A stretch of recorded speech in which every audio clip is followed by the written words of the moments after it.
Here, when you're, they say that you're formed in your early childhood years, and if that's the case, the person who formed me about as much as anybody is sitting right here in the corner, my brother Bob Benson.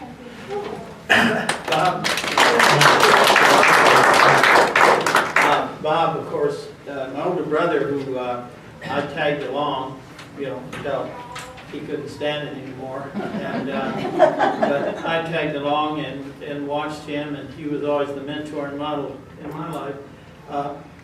He was Eagle Scout, he was Rodeo Padre, which means Forgotten Country, the highest scouting award.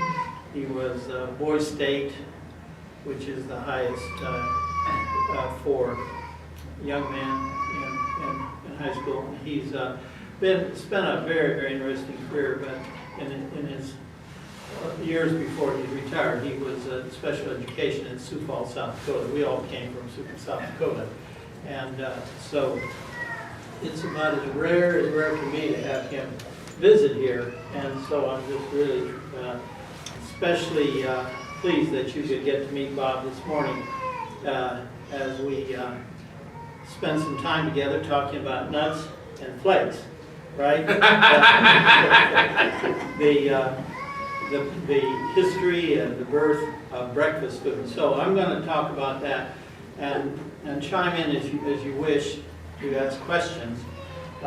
It's one of the, I'd say, strangest stories of all the stories in American religion is the story of the birth of breakfast food, because it comes out of religion, and that is something that I'm always surprised, people are surprised to hear this, but it started with a man up in upstate New York named William Miller. Now Miller was a farmer, and in those days, back in the 1830s, farming was what most people did. Probably 80% of the American population were farmers. And the farmers had a very good life. Let's see if we can get things squared away here. We got enough chairs. Well, hello. Do you know Coach Overton? Oh, it's good to meet you. We're glad you're here, Coach. I don't want to mess things up here. No, I'm I'm good. good. I'm squeezed through. Proceed. Good, thank you. Good to have You you. can get my name. Good morning. Good to have you, Coach Overton. And anyway, he fancied himself a lay preacher, and he loved to study the Bible. And he was studying the Bible one day in the 1830s, and he discovered that, to his amazement, that the world was about to end. Now, there have been many predictions as to the date the world would end, but he found out through his very careful reading of the Bible exactly when the world was going to end. It was going to end in 1843. And so he thought, my goodness, I've got to get the word out. I've got to tell people. This is too important for me to keep to myself. So he starts going from church to church and telling people the world is going to end in 1843 on a particular date in the fall. And that prediction, of course, was, most people just said, are you kidding? Nobody knows when the end of time is. He said, no, it's the Bible right there. I can prove it to you. And the world is going to end in 1843. Now, if you're out promoting any idea or any product, there's always one or two or three people in every group that are interested, right?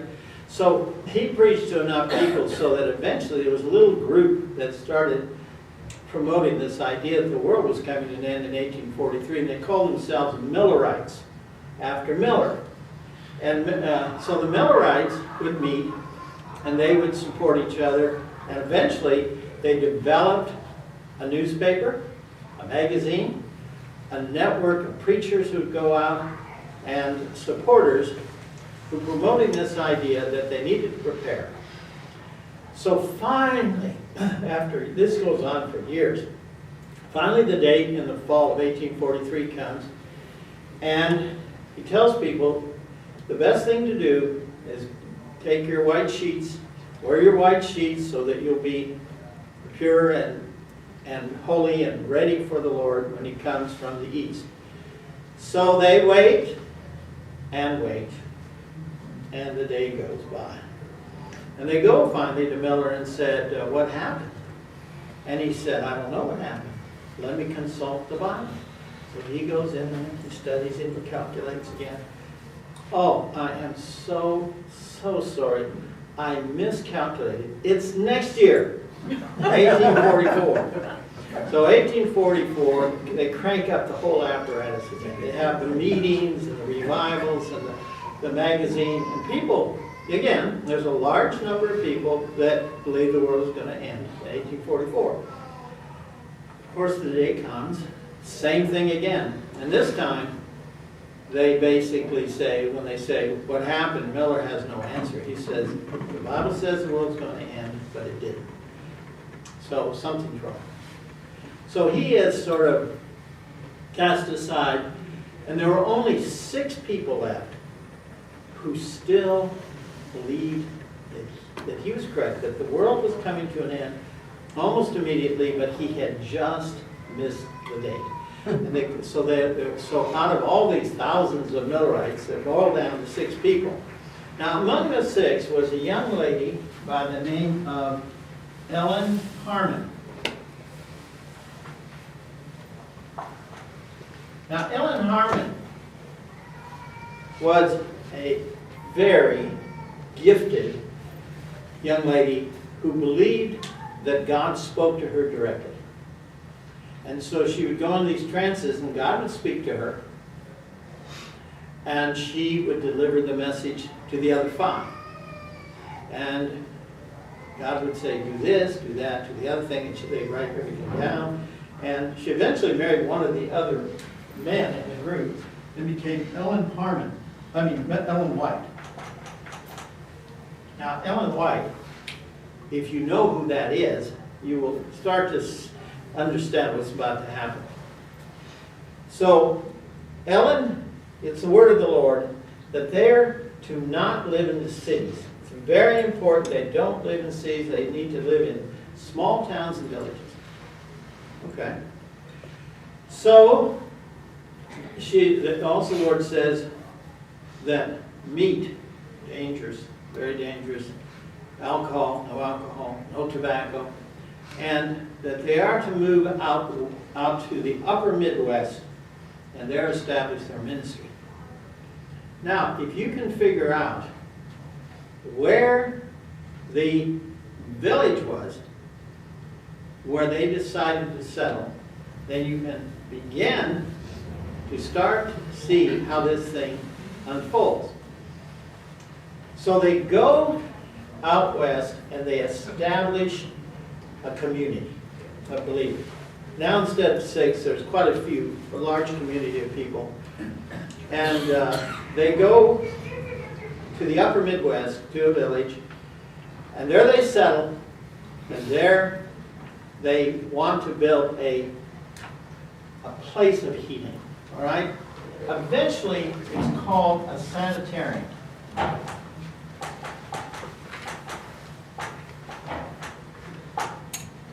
Now, a sanitarium, also known as sanatorium, sanitarium is santus, from Latin, means a place of holiness, a place of purity, a place of cleansing, if you will.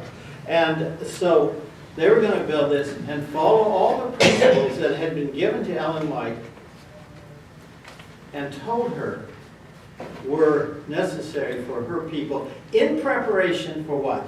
The end of time. Right? Now, let's see if anybody here heard this talk before? So you don't get the answer. Anybody else want to guess what the name of the little village in the upper Midwest, and I'll even tell you the state. It's in Iowa. No. It's in Michigan. Yes. Correct. Did you hear that? No. Battle Creek, Michigan. Okay? Now, they changed their name from Millerites to Adventist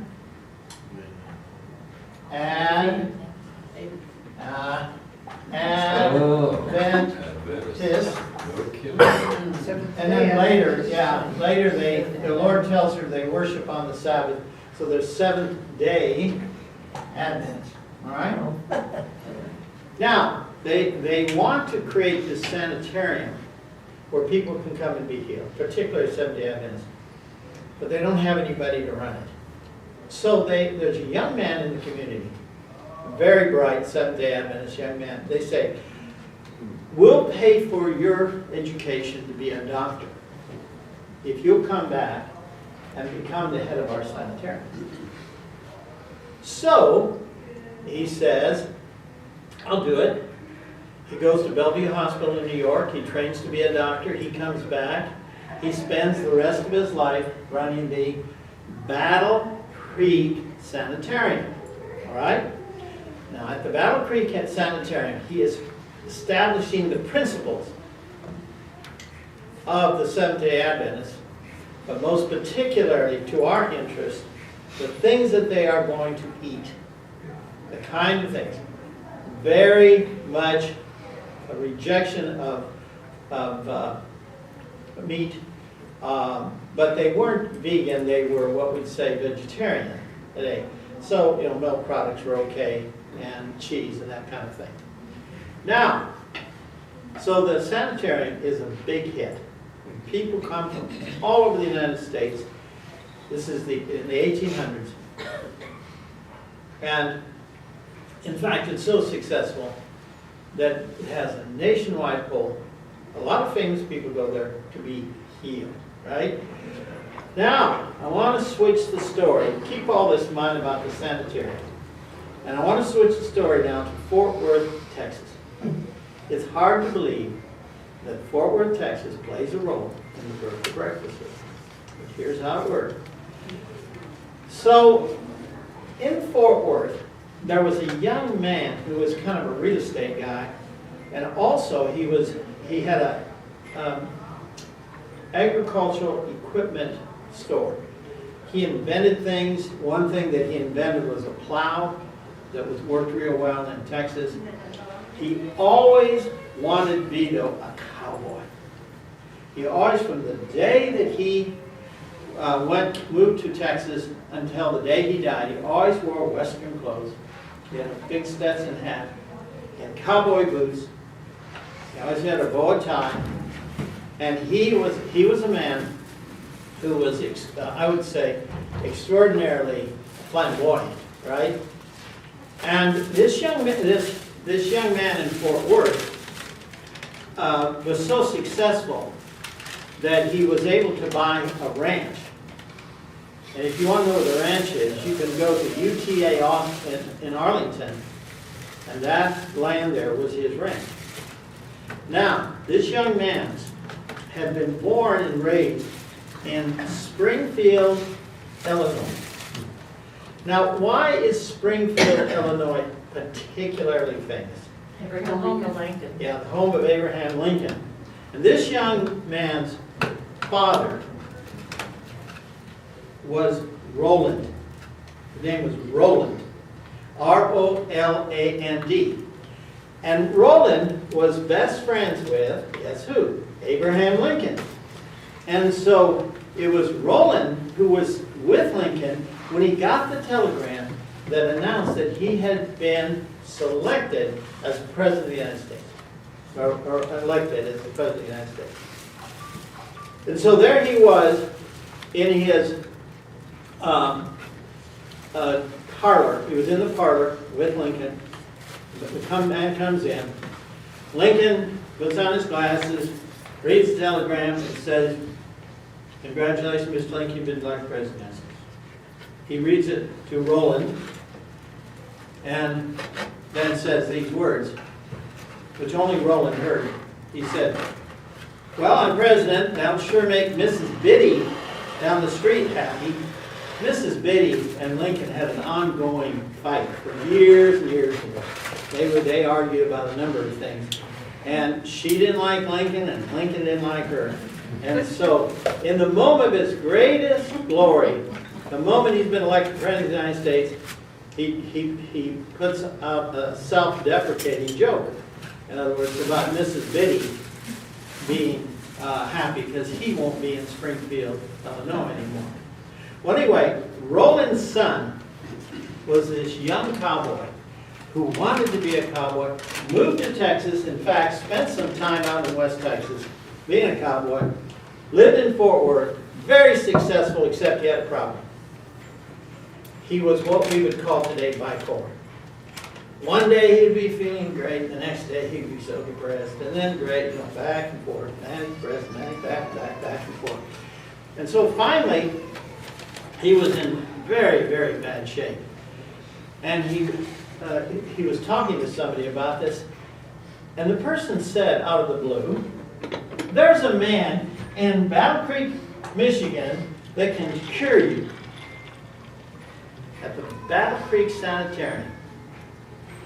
And the young cowboy says, "Really? Wow, I'll do anything." He gets on a train with his wife in Fort Worth, Texas, and he goes to Battle Creek, Michigan, and gets off the train and walks from the train depot. And I was in Battle Creek a couple years ago, and I did this just to make sure you could do it. He walked to the sanitarium.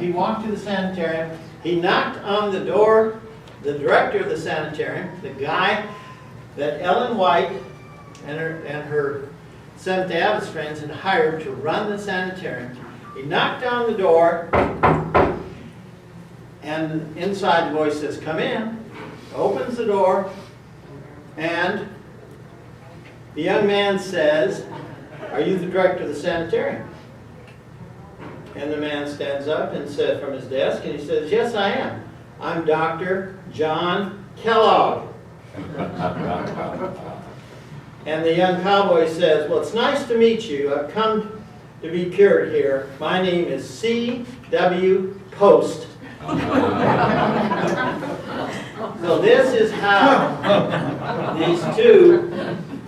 these two men came together, Kellogg and Post, and they are more than anybody else responsible for the creation of breakfast food. Now, so Kellogg said, "Okay, glad to have you, and here is the procedure. When you go through the sanitarium, you've got to eat the food we tell you. You've got to do, there'll be certain therapies that we'll be asking you to do," and so Post agreed. Now, Post did not like the life of the sanitarium very much, very strict, but he was absolutely obsessed, crazy with interest in what Kellogg was doing. Kellogg had was stirring some gruel one day. You know what gruel is? Kind of like Mush.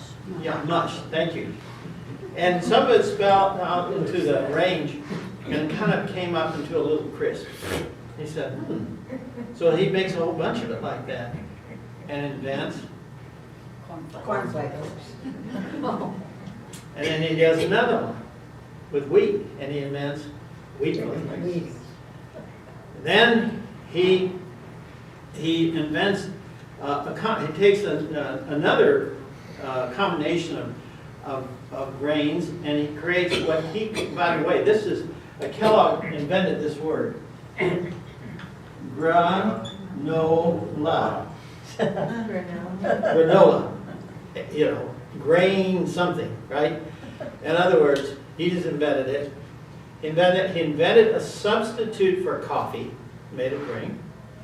He also invented milk without that, not from a cow, right? And then he also had milk from a cow that had no acid in it. What's that called? Well, they take out the Lactate? yeah, free. Lactose free. Yeah, and he also invented the electric blanket, he invented this machine that you lay under and it tans you. I mean, there's just dozens and dozens of these inventions. He was, and Post is going, man, whoa, what a great idea. So eventually, Post goes and quits the sanitarium, goes down the street and opens his own sanitarium. And the idea is he's going to take all this stuff. And he runs the sanitarium for a very, very short time, but he realizes the money is in producing the product. Now you might ask why Kellogg hadn't produced Kellogg's Corn Flakes and all that. See, the Kellogg Corn Flakes that you eat, maybe somebody this morning had Kellogg's Corn Flakes. They're created by John Kellogg, but that's not the same Kellogg as Kellogg's Corn Flakes. And let me explain. John Kellogg, the doctor and surgeon, did not believe that any of his great inventions or products should be distributed to the general public. They should only be for people in the sanitarium. And his brother William Kellogg said, well, we could clean up on this. This is a great product. And John's killed over my dead body. So they go into court, the two brothers, they fight it out. The court battle went on. Are you ready for this? 10 years. Wow. I was on jury one time for 5 weeks and thought I was going to commit suicide. It was beyond horrible. 10 years. This thing just dragged on and on and on. And finally, the younger brother, William Kellogg, won the right to produce the cornflakes if he wrote on the package, William Kellogg. So for years, if you ever look at an early Kellogg's package, it'll say, William Kellogg, right? Well, anyway, Post saw this. So he said, I'm going to create a company to produce all this stuff. So he did in Battle Creek. And by the way, eventually there were 28 breakfast food companies in Battle Creek, Michigan. You know, Detroit had all the cars, Battle Creek had all the cereal. In fact, the only major cereal that wasn't ever in Battle Creek was General Mills, who also did the wheat flakes, called them Wheaties. Anybody heard that one? Yeah, okay. So, anyway, here's what he did. He took the artificial coffee and called it after himself, Postum. Anybody here had ever tried Postum? Sure. What did you think? I actually hated it the first time, but after about the 10th, it wasn't too bad. That sounds like beer. Beer tastes terrible the first time, and you just like it, yeah. Yeah. Yeah, well, I was in a town, several little towns in Idaho, which were total Mormon communities. So we go down to the cafe to eat at night because it closes at 6:30, so you gotta get there. And so I said, I'll have a cup of coffee. We don't have coffee. All we got is Post. Ah, yeah. So, and by the way, in case I forget to tell you this, in America, the average Seventh-day Adventist lives 10 years longer than the average American. I think that has more to do with living out in the country rather than it has to do with eating all the breakfast food. But the second longest living group, guess? Mormons. No tobacco, No caffeine. no caffeine. And so, anyway, Postum, strangely enough, it was a big hit during World War I because they couldn't get coffee. And then in World War II, same thing happened. And so it's always had a niche market. You can still buy an instant version of Postum down at Walmart. And some people like it because, like you said it well, Colin, it's like anything else. You can develop a taste for anything almost, right? There are a few things that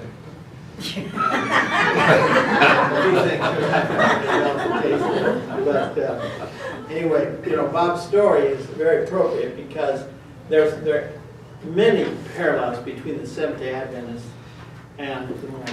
it's very strange in a way how this goes. But anyway, so post him. He takes the granola. What does he call the granola? You'll never regret this in a million years. He said jam. Huh? Grape nuts. Very good. Well, flakes came much later. But Grape nuts. grape nuts.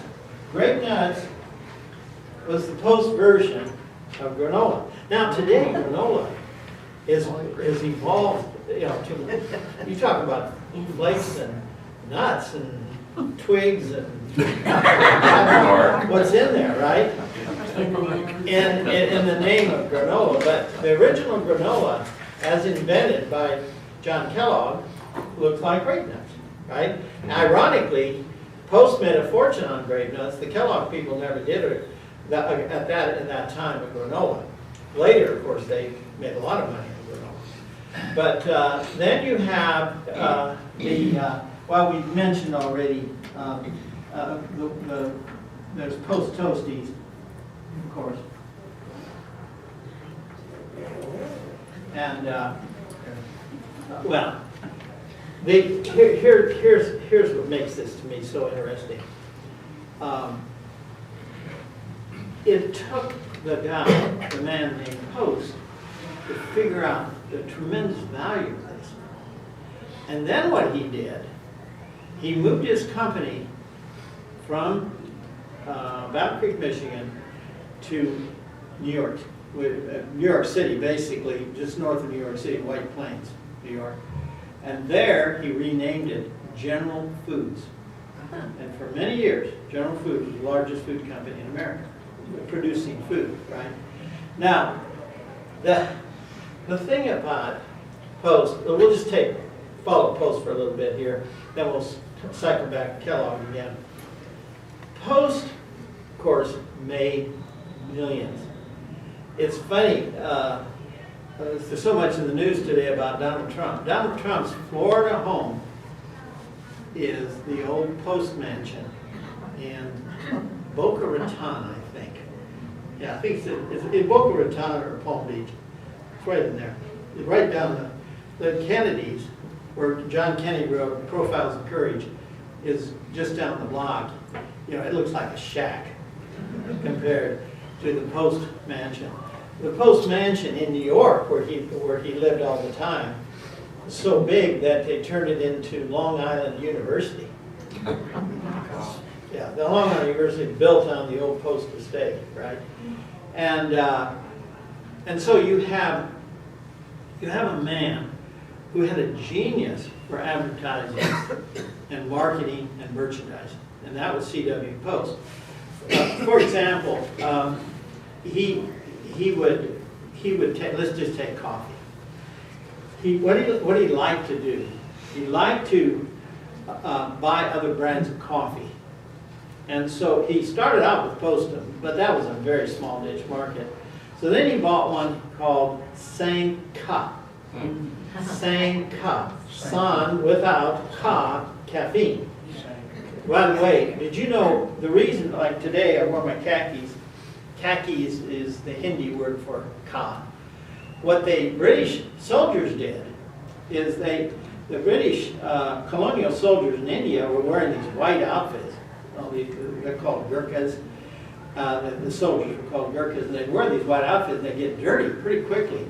So the British came up with this idea of taking coffee, of dyeing them in coffee, and coming up with this kind of light brownish color, and it's called khaki. The Hindi word for coffee, right? And so anyway, he had Sanka, so he had a coffee, but it was decaffeinated. Then he had a coffee that was only sold at Christmas. And it was a very expensive coffee. It was really good, but it was not a mass market coffee. And he called that coffee, anybody want to guess this one? He called it Yuletide Banquet. Yuletide, and then Banquet. In other words, you'd only serve it at the Christmas banquet. U-Ban. And even to this day, what coffee I drink is always U-Van, right? There's one better brand in Texas called Cane Coffee. Anybody know about Cane's? Ooh, it's fabulous, but it's hard to find. But second best is U-Van. It's still the top of the line coffee, although people don't realize it because they sell it, with the other brands. It's not that expensive. Anyway, so he had Yuletide Banquet. So he had those three. But the one that made him a fortune was a coffee from a hotel in Nashville, Tennessee.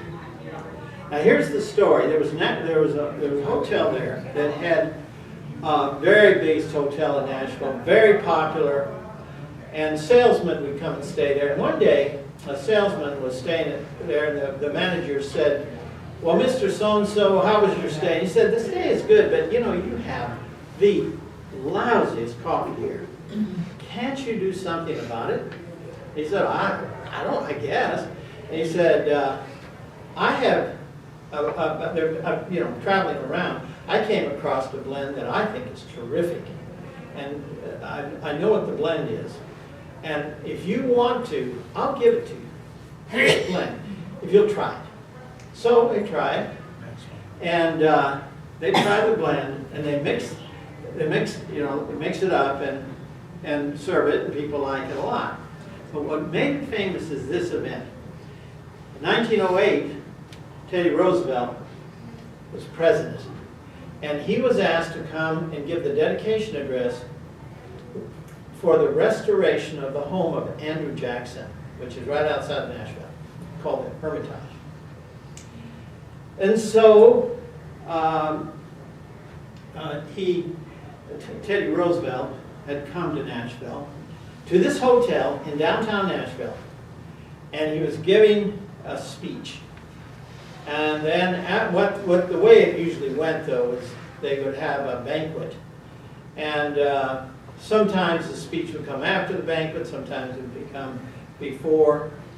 And in this case, they'd had the banquet and they'd had the speech, and they were having coffee and cigars. Now the men and women at that point would split, and the men would have their coffee and cigars.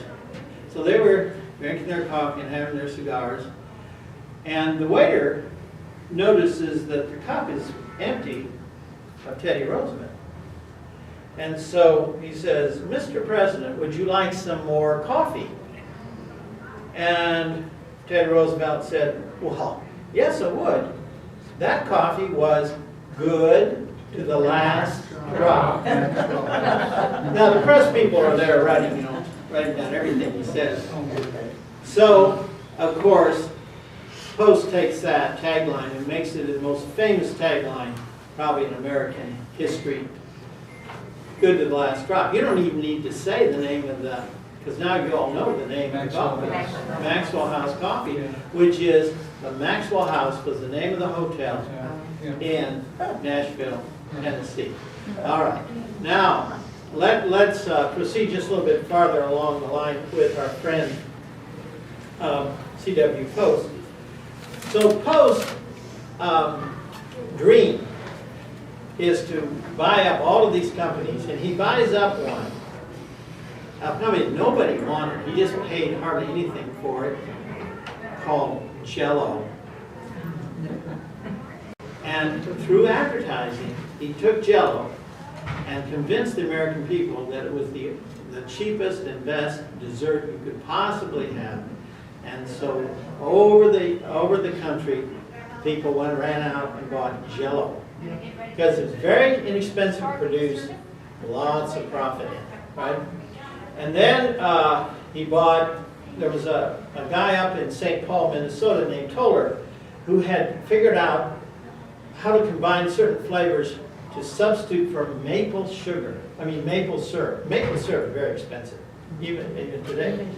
And so he made this concoction, and he put it in a little tin that looked like a log cabin syrup. Bob and I are old enough to remember when we used to go to the store and buy a little tin of log cabin syrup. Put it on my little bite basket, and pedal up Junction Avenue back to the house, and because every day I had to go and get the groceries, right? First grade. I mean, that's the way it was in those days, right? But anyway, he invented log cabin syrup. Well, our friend Post saw the genius of that and bought it. He bought Baker chocolate, he bought Swan Sound cake mix, he just bought everything he could get his hands on. There was a guy named Clarence, better known as Bob Birdseye, who had this idea of flash freezing. He bought that name. And he's bought all these things.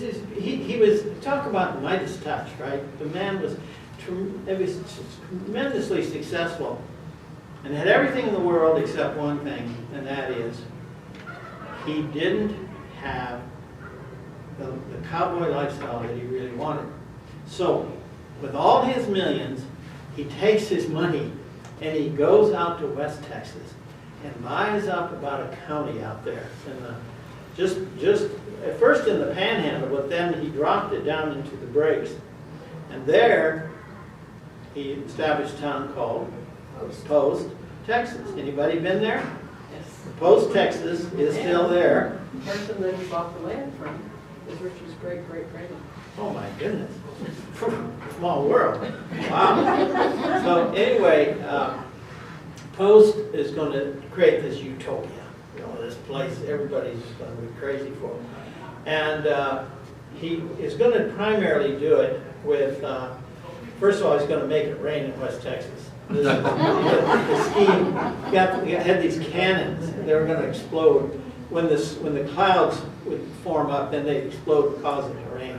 He had all kinds of schemes. The guy was just filled up with ideas, right? And so that didn't pan out too well, but he tapped into the aquifer, that worked, and they grew cotton. And the idea was to take the cotton from planting all the way to finished product, right there in Post, Texas. And this was going on. He dumped millions into the project.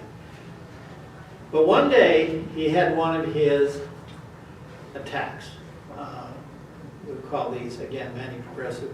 He just got so depressed that he committed suicide. And end of C.W. Post. Now, Post had only one daughter. His name was Marjorie Meriwether Post. And Marjorie Meriwether Post got the empire. And then she married, also into money. You may have heard of Merrill Lynch. She married Merrill. And they only had one kid. Her name was Dina Merrill. And if you remember back in the 50s, 60s, there was this Hollywood actress named Dina Merrill who had the best Hollywood career money could buy. Most fortune. She also married the Colgate guy. She married the Colgate guy. She married she married so many fortunes, I don't know. She ended up marrying Cliff Robertson, the actor. And so she had money. She married into money. You know, money begets money. How that goes. But Post was a fascinating character who what hardly anybody knows came from Fort Worth, Texas, right? No, I'd like to cycle back to Kellogg, and I'd like to cycle back to the Seventh-day Adventists. So the Seventh-day Adventists built up a fantastic community there in Battle Creek, and they tell their people to go out in the United States and establish these little small communities. They do that. Two of the most famous are, one is Loma Linda, California, where that great Seventh-day Adventist hospital was the first place they transplanted a baboon heart into a human. That's amazing. And then, of course, they have in Texas, they have a community in North Texas known as Keene, Texas. Now, Keene, Texas is where they have their university, which is Southwestern Adventist University. And it's a little town between, just between Cleburne and Alvarado. It's on 67, right? And for years it was famous because the only place you go in North Texas to have mail service on Sunday. See, remember Seventh-day Adventists? So Sunday for them was a normal day. They built a beautiful Adventist hospital not far away called Hughley Hospital. Some of you may have heard of that. And what happened to Kellogg is strange. Kellogg was one of these guys who was obsessed with the idea that he was going to serve the people. So over the course of his career, he performed more than 20,000 operations, never charged anybody, always free. And but he became actually wealthy because of his books. So he wrote all these books about good health and good living. And he was very obsessed with certain ideas. Basically, to put it as nicely as I can put it, he was anti-sex. And so sex was the enemy. He never had any children, for example, and he adopted some, but he was a guy who thought that that was not healthy, right? So it's really, you know, in American religion, you have these extremes. You have somebody like Kellogg or the Shakers who don't believe in any sex at all.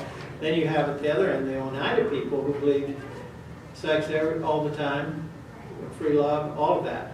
And so it is the polarities of American religion that sometimes cause really unusual things to happen. In this case, it was his idea, Kellogg's idea, that people should get away from the normal breakfast of what at that time?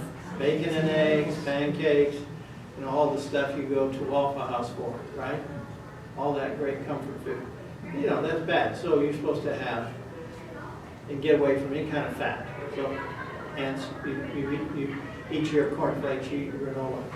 Bob and I remember, like it was yesterday, our dad loved granola in the form of grape nuts. So every morning I'd get him in there, you know, tinkle, tinkle, the grape nuts going into the bowl, right? And then he'd fill it up with milk.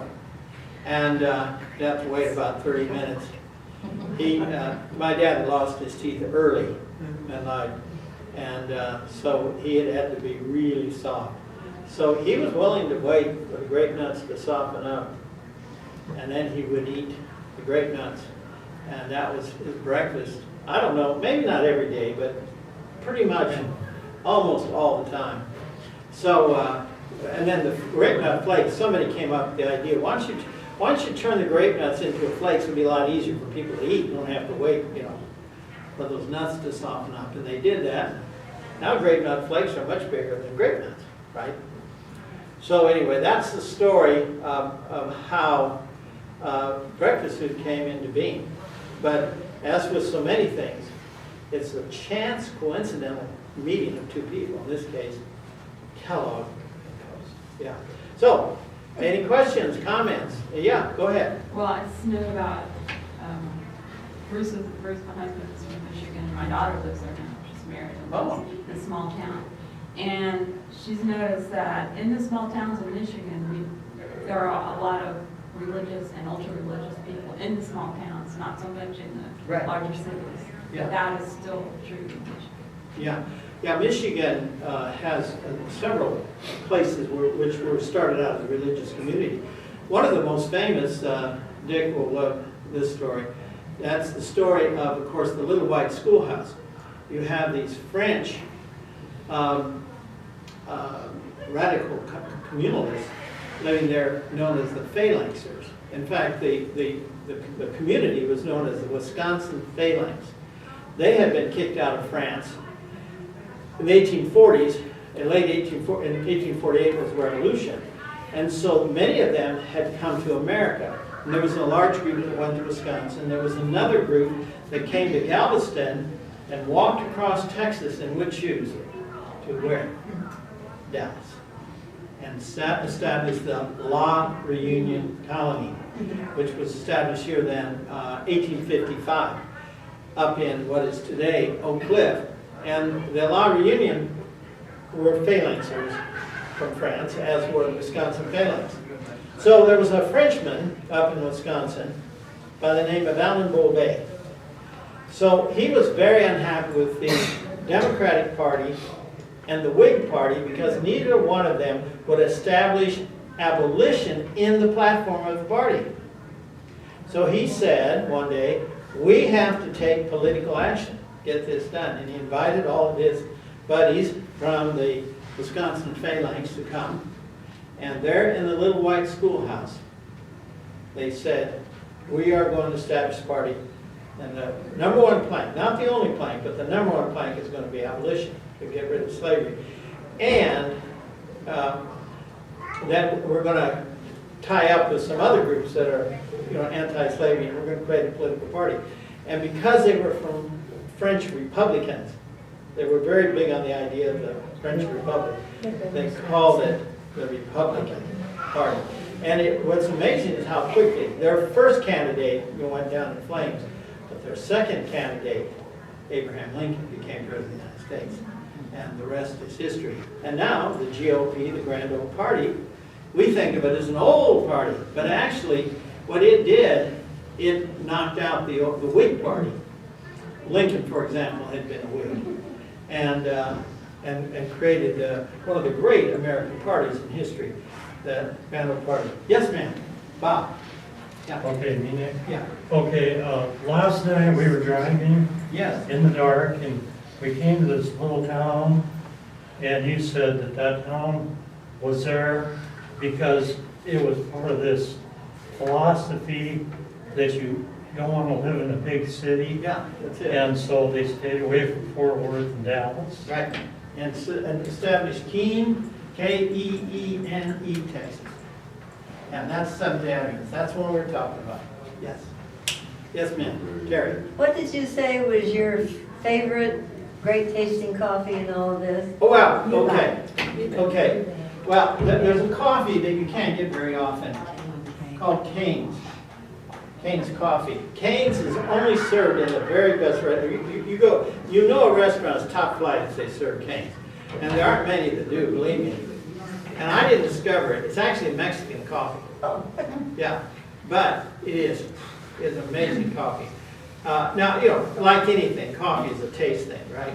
But Cane's is hard to buy. You can't buy it in the store very often. So I like UBAN, which is the General Foods CW Post brand, the Christmas coffee, and that's very good. What'd you say, UBAN? UBAN, yeah, it's UBAN right here. Oh, And you can still, now UBAN you can find in, Tom Thumb, for example, or Walmart, yeah. Are you It's working good. occupation? No. But I ought to, right, make some money. Yeah, it's just an interest. Probably everybody in here has favorite. If you like coffee, has favorite brand. But coffee is also something you have to develop a taste for. And they have this wonderful coffee in New Orleans at the Cafe du Monde called Cafe au lait. Coffee with the milk, and they put that chicory in it. Now, has anybody had that? Yeah. Oh, yeah. What do you think about that? Bad news. They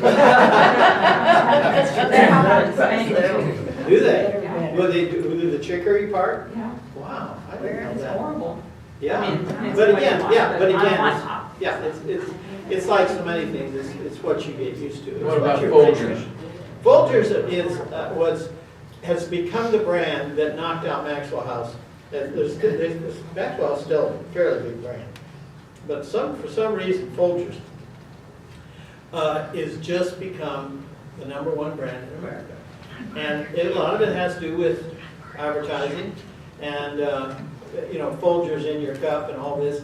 I would say that to a certain extent, coffee, which is a discretionary purchase, obviously, is more dependent on advertising than almost anything, right? Beer comes to mind. Beer is one of these discretionary things that people, they get a name. And the supreme example, of course, is Coca-Cola. They have the Coca-Cola name in front of you all the time, every day, somewhere. And so that when you're in McDonald's and they say, what do you want to drink? Yeah, I don't want to drink. I just give you a Coke. See? Coke is actually a copyrighted name. People think it's a generic name, but it's a copyrighted name, right? And then, of course, Dr. Pepper. Now, Dr. Pepper is one of the great stories because there's something like 40 different flavors in it, but none of them are prune juice. You heard that? And it was medicine. This is the thing about all these Coca-Cola, 7-Up, Mix them all together. Dr. Pepper, medicine. And people would go to the pharmacy and they would mix up at the fountain. They would mix up these concoctions. And of course, Coke was instantly a favorite because it had cocaine in it. That's what people loved. And Dr. Pepper took a long time for Dr. Pepper to be a national brand. It was always thought of as a Southern brand. Southern. And but now we would say it's national. But that's again through advertising. Lots and lots and lots of advertising. So if you're selling something for which people have many other choices, you have got to advertise heavily. Otherwise, you won't go anywhere. And we see this today, especially now in car insurance. How many car insurance or car and home insurance companies are there? I mean, my goodness sakes alive! You're just barraged by this stuff endlessly on TV. Well, we've run out of time, of course, as always, but it's been a pleasure to be here today on Palm Sunday, and thank you all for coming. We'll see you again sometime soon. You can't tell us about cherry.